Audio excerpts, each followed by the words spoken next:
আমার বাবা মারা যাবে, আমি তার পাশে থাকবো। 1971 মহান মুক্তিযুদ্ধে উনি অংশগ্রহণ করেছে।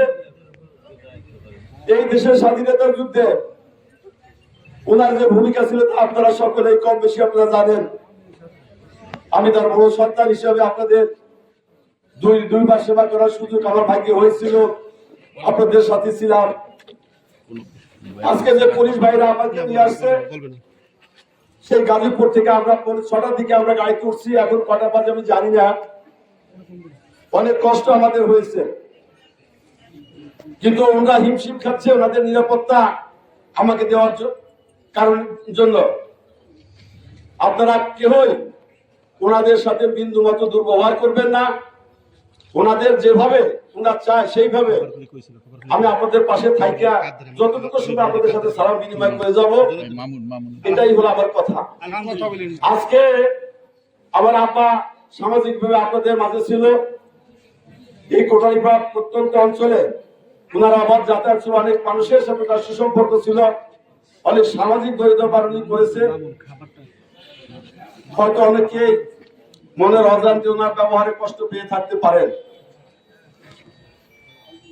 বয়বৃদ্ধকালে উনি যখন বাড়িতে মোটামুটি সামাজিক ধর্ম বাদ দিয়ে বাড়িতে অন্তরীণ অবস্থায় থাকতো, তখন ওনাকে অনেকটা দেখবার মতো সুযোগ আমার হয়েছে।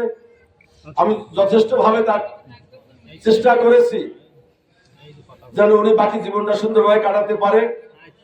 কিন্তু আমি আজকে 16 মাস ওনার আদর ছিল, ভালোবাসা থেকে আমি বঞ্চিত ছিলাম।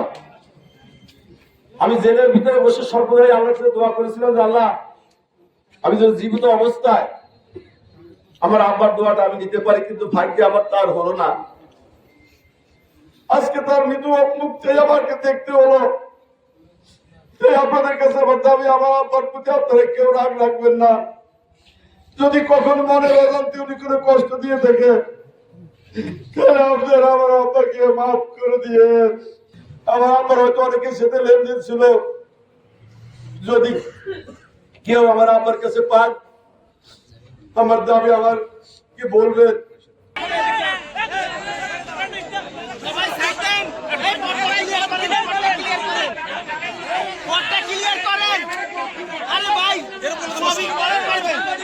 আমি হয়তো জেলে আছি, যাই না, আমার আর কতদিন থাকতে হয়, তো যতদিনে রাখুক আমি সেখানে থাকবো।